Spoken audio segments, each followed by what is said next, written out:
क्या हम इस ब्रह्मांड में अकेले हैं? ये एक ऐसा सवाल है जो सदियों से हमें परेशान करता आया है। लेकिन अब इस सबसे बड़े सवाल का जवाब खोजने का जो तरीका है ना, वो पूरी तरह से बदल रहा है। तो आज के इस विश्लेषण में हम यही देखेंगे कि कैसे आर्टिफिशियल इंटेलिजेंस यानी एआई बाहरी जीवन की खोज में एक क्रांति ला रहा है और कैसे हमारे ये सिलिकॉन प्रहरी ब्रह्मांड के सबसे गहरे राज खोलने वाले हैं। तो देखिए, हम अपनी बात शुरू करेंगे उस सबसे बड़ी चुनौती से जिसे कॉस्मिक हैशटैग प्रॉब्लम कहते हैं। फिर हम देखेंगे कि कैसे एआई हमें सुनने, देखने और नज़दीक से चीज़ों को एक्सप्लोर करने के बिल्कुल नए तरीके दे रहा है। और आखिर में हम बात करेंगे इन सिलिकॉन सेंटिनल्स के भविष्य की। तो सबसे पहले आइए उस बुनियादी चैलेंज को समझते हैं जिसने दशकों तक इस पूरी खोज को एक तरह से बांधे रखा, और वो है ब्रह्मांडीय भूसे का ढेर। यही वो सवाल है जो इस पूरी साइंटिफिक फील्ड की बुनियाद है। क्या हम अकेले हैं? ये इंसानियत के सबसे गहरे सवालों में से एक है, और सच कहूं तो इसका जवाब खोजना अब तक अविश्वसनीय रूप से मुश्किल रहा है। इस पूरी मुश्किल को समझने का सबसे अच्छा तरीका है ये कहावत, भूसे के ढेर में सुई खोजना। सोचिए, ये ब्रह्मांड कितना बड़ा, कितना विशाल है, और कोई एक सिग्नल, एलियन लाइफ का कोई एक सबूत उस छोटी सी सुई की तरह है जो शोर के इस अनंत ब्रह्मांडीय ढेर में कहीं खोला हुआ है। लेकिन अब खेल पूरी तरह से बदल चुका है। देखिए, पहले क्या होता था? इंसान यानी हम लोग कुछ लिमिटेड डेटा पर नजर रखते थे और हम सिर्फ उन्हीं सिग्नल्स को खोज रहे थे जिनकी हमें उम्मीद थी। पर आज हम एक डेटा सुनामी का सामना कर रहे हैं। हर रोज पेटाबाइट्स का डेटा आ रहा है। किसी भी इंसान के लिए इसे छानना नामुमकिन है, और यहीं पर एआई सामने आता है। एआई से चलने वाली निगरानी न सिर्फ उन चीज़ों को खोजती है जो हम जानते हैं, बल्कि उन अनजाने अप्रत्याशित पैटर्न को भी पकड़ती है जिन्हें शायद हमारी नज़रें कभी देख ही नहीं पाती। तो चलिए अब पहले मोर्चे पर चलते हैं जहां एआई अपना असर दिखा रहा है। मतलब टेक्नोलॉजी से आने वाले संकेतों यानी टेक्नो सिग्नेचर्स के लिए रेडियो खोज में क्रांति लाना। अच्छा, तो वैज्ञानिक असल में सुन क्या रहे हैं? वो टेक्नो सिग्नेचर खोज रहे हैं। ये किसी भी तरह की एडवांस टेक्नोलॉजी का सबूत हो सकता है, कोई भी सिग्नल। लेकिन असली चुनौती क्या है? इसे हमारे अपने बनाए हुए शोर यानी रेडियो फ्रीक्वेंसी इंटरफेरेंस या आरएफआई से अलग करना। हमारे जीपीएस, हमारे मोबाइल फोन्स, रडार, इन सब का शोर इतना ज्यादा है कि ब्रह्मांड की धीमी आवाज सुनना बहुत मुश्किल हो जाता है। यहीं एआई इस खेल को पूरी तरह से बदल देता है। देखिए, पुराने तरीकों में हमें सिस्टम को बताना पड़ता था कि क्या खोजना है, लेकिन डीप लर्निंग मॉडल डेटा से खुद सीखते हैं। वो ऐसे जटिल या बहुत छोटे छोटे सिग्नल्स को भी पहचान सकते हैं जो पहले के तरीकों से छूट जाते, और ये सब होता है एक अविश्वसनीय रफ्तार से।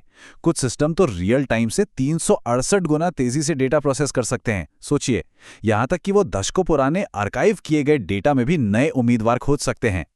और ये सिर्फ बातें नहीं हैं। इसका एक जबरदस्त उदाहरण तब मिला जब एक डीप लर्निंग मॉडल ने ग्रीन बैंक टेलीस्कोप के पुराने डेटा को खंगाला। उसने 8 ऐसे जरूरी सिग्नल खोज निकाले जिन्हें पुराने एल्गोरिदम ने पूरी तरह से नजरअंदाज कर दिया था। इससे ये साबित हो गया कि एआई उन सुइयों को भी ढूंढ सकता है जो पहले से हमारे पास थीं, बस शोर में कहीं दबी हुई थी। सुनने से आगे बढ़कर एआई अब हमें दूर की दुनियाओं और वहां जीवन के संकेतों को एक बिल्कुल नए तरीके से देखने में भी मदद कर रहा है। देखिए, एक्सोप्लैनेट यानी दूसरे तारों के चक्कर काट रहे ग्रहों को खोजना एक बहुत लंबी और जटिल प्रक्रिया है।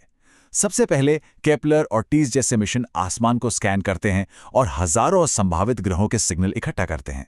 ये डेटा का एक विशाल समुद्र है। फिर नासा के एक्सोमाइनर जैसा एआई इन अनगिनत सिग्नलों को छानता है ताकि असली ग्रहों को नकली संकेतों से अलग किया जा सके। और जब एक ग्रह कंफर्म हो जाता है तो जेम्स वेब स्पेस टेलीस्कोप जैसे शक्तिशाली टूल उसके वायुमंडल का विश्लेषण करते हैं। और नतीजे सच में कमाल के हैं। नासा के एक्सोमाइनर, जो एक डीप लर्निंग एआई है, उसने अकेले ही 301 नए एक्सोप्लैनेट्स की पुष्टि की है। ये एक बहुत बड़ी कामयाबी है जो दिखाती है कि एआई इस खोज को कितनी तेजी से आगे बढ़ा रहा है। तो एक बार जब हमें कोई दुनिया मिल जाती है तो अगला बड़ा सवाल आता है, क्या वहां जीवन है? इसके लिए वैज्ञानिक बायोसिग्नेचर खोजते हैं, यानी जीवन का कोई वैज्ञानिक प्रमाण। इसका एक बेहतरीन उदाहरण है किसी ग्रह के वायुमंडल में ऑक्सीजन और मीथेन जैसी गैसों का एक साथ मिलना। ये दोनों गैसें एक दूसरे से बहुत जल्दी रिएक्ट करती हैं, तो अगर ये दोनों एक साथ मौजूद हैं तो इसका मतलब है कि कोई चीज़, शायद जिंदगी, इन्हें लगातार बना रही है। चलिए, अब खोज को एक कदम और नज़दीक लाते हैं। तीसरा मोर्चा है हमारे अपने सौर मंडल के अंदर की खोज, जिसे अब एआई चला रहा है। हमारे अपने सोलर सिस्टम में एआई अब सिर्फ एक डेटा एनालिस्ट नहीं है, बल्कि वो एक तरह का ऑटोनॉमस रोबोटिक साइंटिस्ट बन चुका है, जो मौके पर ही खुद फैसले ले रहा है। मार्स पर मौजूद परसिवियरेंस रोवर को ही ले लीजिए। उसका एआई उसे खुद ब खुद रास्ता खोजने में मदद करता है, खतरनाक चट्टानों से बचाता है, और इससे भी ज़्यादा ज़रूरी, वो अडेप्टिव सैम्पलिंग का इस्तेमाल करता है। मतलब, जब उसके इंस्ट्रूमेंट्स को कोई दिलचस्प चट्टान मिलती है, तो वो इंसान के आदेश का इंतजार किए बिना खुद ही फैसला लेकर उसका ज़्यादा डिटेल में स्कैन करने लगता है। J0 क्रेटर में पुराने माइक्रोबियल जीवन के सबूतों को रिकॉर्ड करने में ये क्षमता बहुत काम आई। एआई हमें हमारे सौर मंडल से गुजरने वाले अजीब मेहमानों पर नज़र रखने में भी मदद कर रहा है। बोरिसोव और एटलस जैसे कुछ तो सामान्य धूमकेतु जैसे लगते हैं, लेकिन 2017 में ओमुआमुआ ने सबको हैरान कर दिया। उसका अजीब सिगार जैसा आकार और जिस तरह वो बिना किसी वजह के रफ्तार पकड़ रहा था, वो आज भी एक अनसुलझी पहेली है। एआई से चलने वाले सर्वे ऐसी और चीज़ों को खोजने के लिए ज़रूरी हैं, जो शायद किसी दूसरी दुनिया की कोई कलाकृति भी हो सकती हैं। और ये सब हमें इस खोज के भविष्य की ओर ले जाता है, और साथ ही कुछ बहुत बड़े फिलॉसफिकल सवालों की तरफ भी। यहाँ एक दिमाग घुमा देने वाला सवाल है, क्या हो अगर हम जिस इंटेलिजेंस को खोज रहे हैं वो भी हमारी तरह आर्टिफिशियल हो? इसी को कहते हैं पोस्ट बायोलॉजिकल सेटी की परिकल्पना। ये एक आइडिया हमारी पूरी खोज का मकसद ही बदल देता है। बायोलॉजिकल सिग्नल खोजने के बजाय शायद हमें तारों के बीच घूम रहे एआई प्रोब्स या तारों का चक्कर काट रहे विशालकाय कंप्यूटर जैसी चीजों को खोजना चाहिए। मतलब, इंसानों के बनाए एआई का इस्तेमाल करके एलियन एआई को खोजना ये अपने आप में एक दिलचस्प चुनौती है। लेकिन हाँ, आगे का रास्ता आसान नहीं है। कुछ बड़ी चुनौतियां हैं। पहली है ब्लैक बॉक्स की समस्या।